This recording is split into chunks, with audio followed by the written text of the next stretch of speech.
Evening, Braden.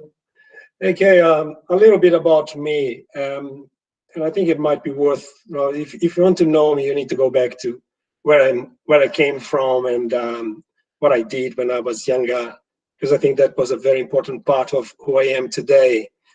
So I was born and raised in São Paulo, Brazil. So not far from where Victor came from.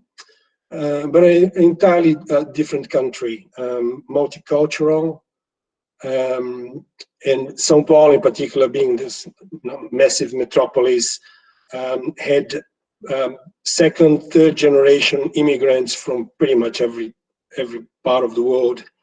And in particular, my family has its origin in Italy. So I had that big influence, particularly from my nono, who taught me a lot when I was young. And I always remember a few things that he always told me was to value freedom and to learn to work with my hands, because I never knew when I was going to need and be in a situation where I might have to do some heavy lifting. And but also he said, never stop learning, never stop studying. And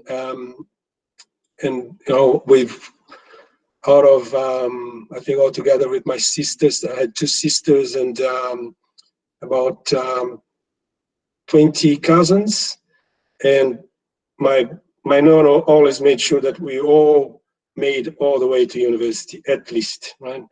And post graduation if we had the opportunity. São Paulo, for those who don't know, is a very large Italian city, and so there's a big Italian community. They migrated there in the late 1800s. A number of families were given a plot of land to go there and break the ground. And that attracted a lot of Italians, and they were replacing a slave force, which is Brazil's biggest shame, 400 years of black slavery. And when the blacks were freed in 1888, they opened the doors for immigration from Europe. As I said, it's a big shame because a lot of the problems that you see today in Latin America is because of that totally unstructured way in which the slaves were freed. So basically, you had for 400 years people who were under the mastership of an owner, and overnight they were put on the streets, and they said, you don't have a roof anymore, you don't have a job, and I'm not feeding you anymore. And so it was totally unstructured and a total disaster. So I had that influence of that Italian immigrants fighting their way through and finding their position in society. And interestingly enough, São Paulo is also a very large Japanese city. It's one of the largest Japanese populations in the world. So there is still very strong links between people in São Paulo and Japan, many cities in Japan. And I remember my close friends and neighbors and students since very early school were Japanese. So I learned a lot from them in their ways of thinking. So I was fortunate enough to get into martial arts since very young. So many years of different Japanese martial arts. And that taught me a lot as well in terms of discipline, and particularly, I think, for anyone who wants to be good with the Masonic rituals, the power of repetition. Right? So if you want to to master a martial art, you need to practice and practice and practice. And I don't know if you remember this quote from Bruce Lee. He says, "Don't fear a man who has practiced 10,000 kicks. Fear that one who practiced one kick 10,000 times." And so I think that sort of put a lot of discipline in my life, and it's what led me to make that decision to leave Brazil at the age of 29. What I could see is that society had lost its balance. So there was more and more the big gap between the rich and the poor. It was a transition from a right-winged military dictatorship under which I was raised, with very little freedom, with a lot of censorship in the media. Going to university, you really needed to be aware of who you were sitting next to. In public transport, you needed to be aware of what subjects you would talk to someone about. And I could see the society suddenly, the military left power, and when they opened up, it swung from right, and we could see the left coming in a totally unbalanced way, and I couldn't see much future there. And I think unfortunately, I was right in my predictions, and I left in '89. So I've been in Australia now for just over 30 years. Came here as I had graduated in Brazil, had a number of years in what was the preamble of information technology.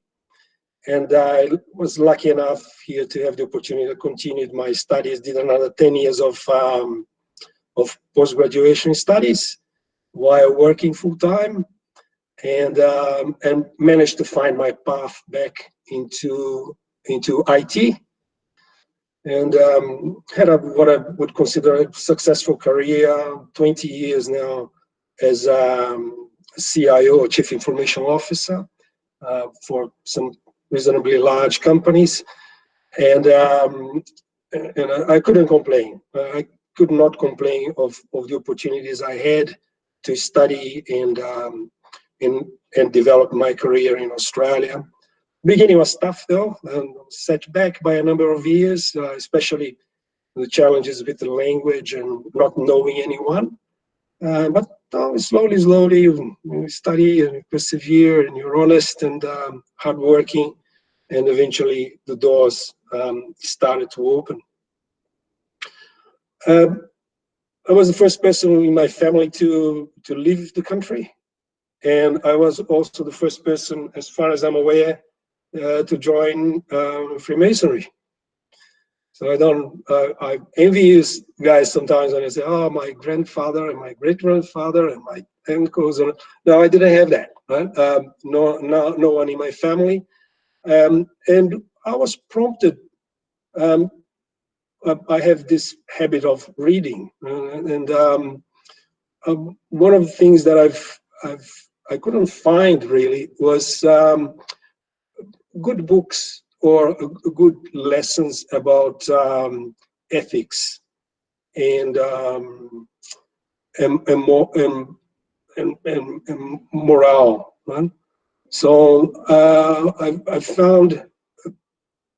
met a few people who were Freemasons, and I found them to be very honest and good people, genuinely good, and especially with a particular sense of values and character that I said, well, it's not the normal people you meet on the streets, and that made me curious, and they introduced me, and then one day I had the pleasure of a visit of Ian Burgess and Paul Ray, and then you guys welcomed me to the Richmond Lodge, and I've joined.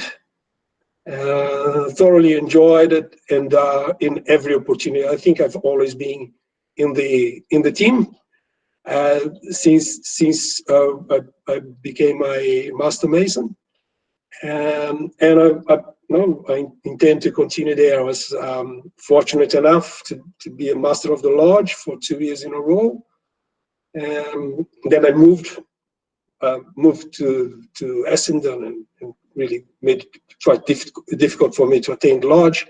But since I came back to Doncaster East, I've rejoined, and I'm enjoying it. So that's my story. That was excellent, Carl, and really do appreciate the your input, and obviously you certainly are one of the valued members of Richmond Lodge as well. I'd like to add. I'll throw the session open for questions, but again, before anyone gets in, I'll start. Carl, I was rather fascinated to find out that there's a huge Japanese community in Sao Paulo. What was the reason that they migrated there? Same reason. It's opportunity. So they went there in I think 1910 was when the immigration opened up, and they went there, particularly to that area in the outskirts of São Paulo, where they went to some small farmlets producing green produce. Okay. Thank you. Brethren, any other questions for Carl? Sid, if I may, this is Ian. A couple of things.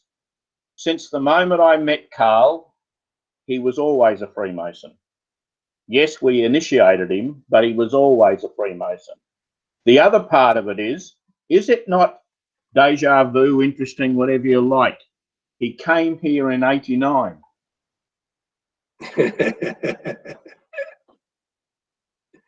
Well done, Carl. Thank you. Excellent. Thanks, Ian. Brendan, any other questions?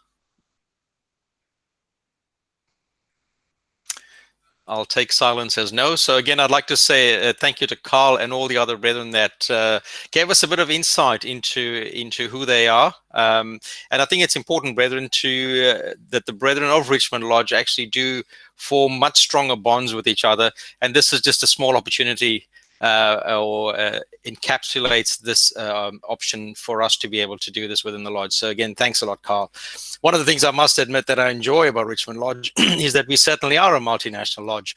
Myself as an ex-South African and an ex-Kiwi, as Steve Austin regularly reminds me. And then we've also got Ron Pina, who's also an ex-South African. So we certainly are a multinational lodge and a multicultural one as well. I've got a question, actually. Yes, please go ahead. I just worked out how to unmute myself on this. I've never used this platform before.